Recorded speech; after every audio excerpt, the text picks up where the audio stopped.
Okay then, time to round off chapter 6 of this lecture series on CCNA cybersecurity operation with me, Joachim Kärrestad from the University of Skövde.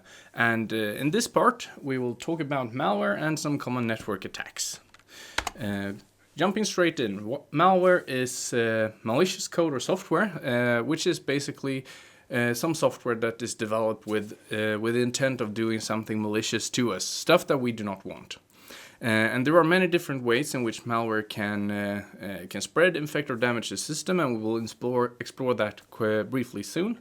And in the defense against malware, firewalls as well as antivirus software is the key part, because, well, antivirus software scans our computers for known malwares, and firewalls dictate that we can't communicate with malicious IP addresses, and malicious IP addresses can't communicate with us.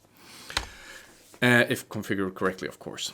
So let's begin discussing the different types of malwares that we have. And this is perhaps not an extensive list, but it's of course, it's at least the most prominent ones, beginning with viruses. And virus is a malware that propagates by inserting a copy of itself into another program. They usually need human help to spread, such as user inserting a USB file, user executing an infected file, or downloading and executing an executable in an email. And different viruses will have different tasks on the target machine. But usually, if a virus manages to infect our computer, they are usually very, very mean.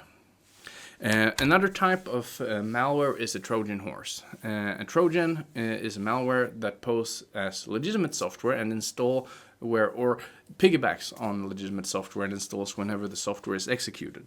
Those of us that were around when we downloaded music using stuff like LimeWire and Kazaa surely faced a Trojan horse or two when we tried to download our favorite music. Trojans are also very versatile. Some of them cause immediate harm, steal information, or some of them even open remote connections to other systems, an attacker system that the attacker then uses to take over a machine and do whatever they want with it. Following Trojan horses, we have worms. And worms are malware that replicate themselves using network vulnerability. So they are independent and do not require host programs to run and can spread quickly from one infected host to the rest of the network. One quite common, well-known worm was the SQL slammer that exploited a buffer overflow bug in Microsoft SQL Server, and it managed to infect over 250,000 hosts in just 30 minutes. So that's a very quick spread.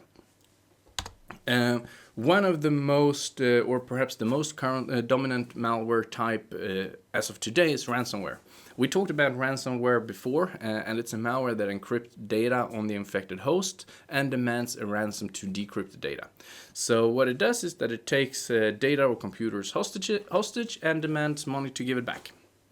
As far as I know, the best way to recover from a ransomware attack is to pay the ransom and hope that you get the encryption key. So some other types of malware are spyware that are used to gather information, adware that displays unwanted advertisements. Now that I think about it, didn't we already discuss this list once? Okay, well, I'm a slave under the Cisco curriculum. Scareware is malware that attempts to scare people into accepting scams commonly.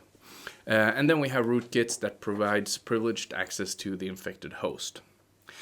So let's talk about malware behavior just a little bit. So how do we know if we're infected, and how do malware work? Well, first of all, modern malware takes actions to avoid detection. When attackers infect us with something, what they are after is a permanent foothold in our system. So if they manage to get a virus or a Trojan horse or whatever in, they want it to stay there. And there are a few techniques that malware uses or can use to avoid being detected. So we have poly and metamorphism, which is coding techniques that allows the malware to fully or partially rewrite itself. Either this is a way to avoid being detected by signature-based antivirus program. So they can either just rewrite the code and still have the same purpose, or even rewrite the code to get a new purpose. Then we have encryption, where the malware just encrypts itself and have a small function that encrypts or decrypts the malware during runtime, and that's another way to avoid the detection then.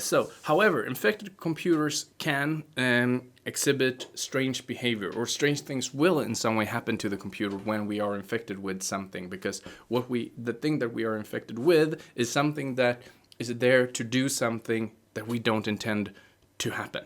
So, for instance, stuff that can happen is files disappears or appearing on our computer, the computer being slow, network connection problems. We can have unknown open ports or connections.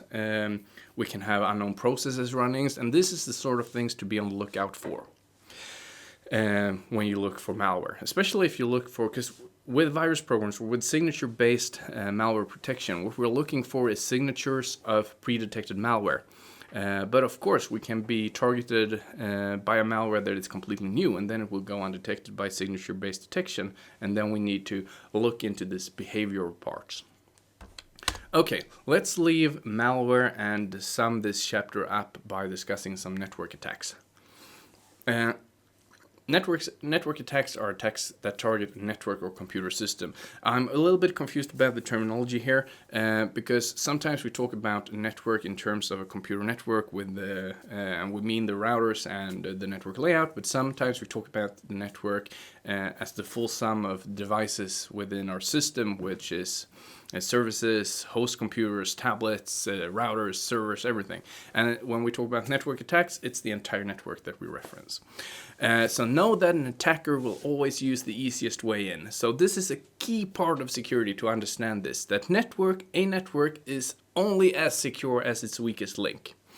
And something that is very commonly exploited to get access to a network is human behavior. So I dare say that in almost all the most recent big attacks, human behavior played a part somewhere in the attack chain. I've stopped saying that humans are dumb, and I've stopped saying that humans themselves are the weakest link, because I think that we need a mind change here. We need to do a game changer, and the game changer is us as security professionals starting to realize that we are the problem because we put too much load on the users. But we have to still understand, of course, that human behavior or the users, they are being exploited like all the time, but we need to find ways to make the network secure, even knowing that key fact. Anyway, this course classifies network attacks into 3 different groups: reconnaissance attacks, access attacks, and the denial of service attacks, and we are going to start talking about those. Reconnaissance attacks are information gathering attacks. So what an attacker will do in this stage, which is usually the first step in a larger plan, is to gather information about a network. Looking at open sources, using Nmap to look for open ports and active IP addresses, using vulnerability scanners to find vulnerabilities. And something that I want to stress here is the open sources, how much we tell about our network in, for instance, job advertisements. So when we look for a new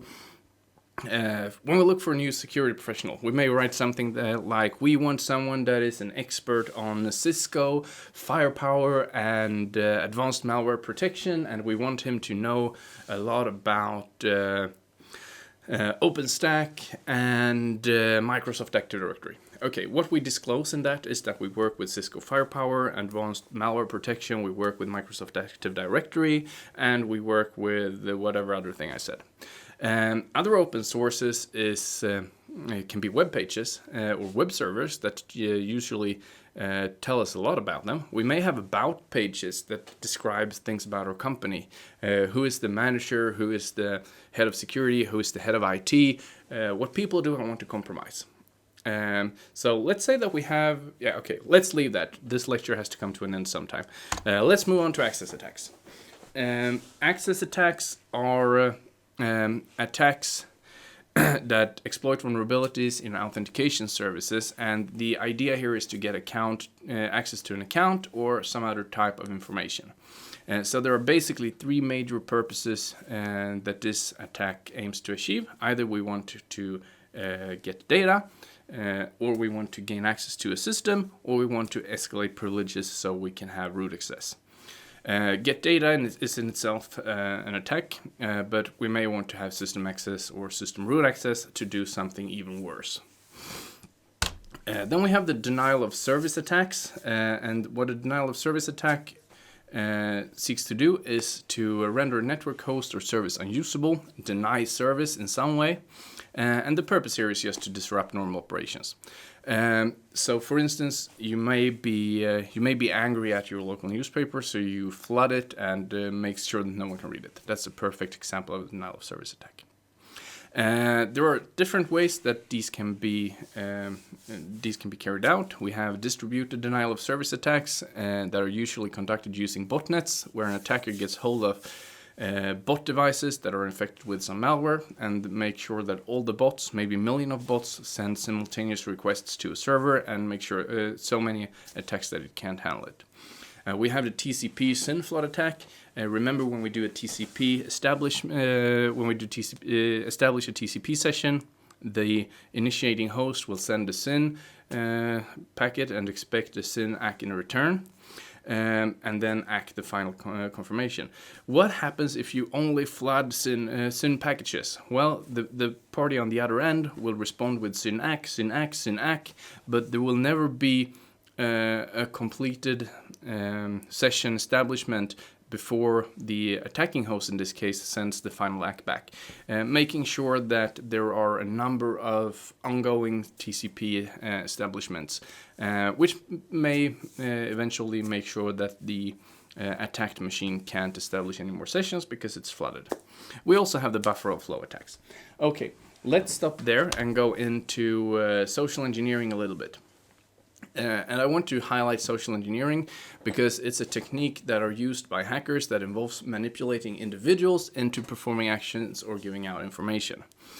So this is basically how human nature is exploited in order to get hold of a password, get information about the system, get accepted into a company building, stuff like that.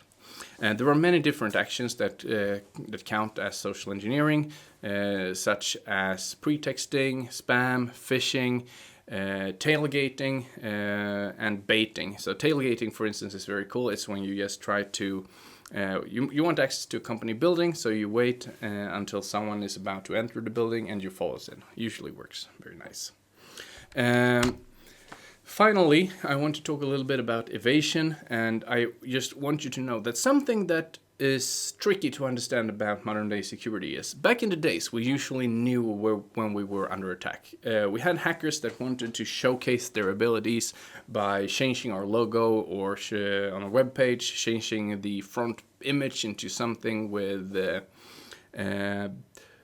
something not good.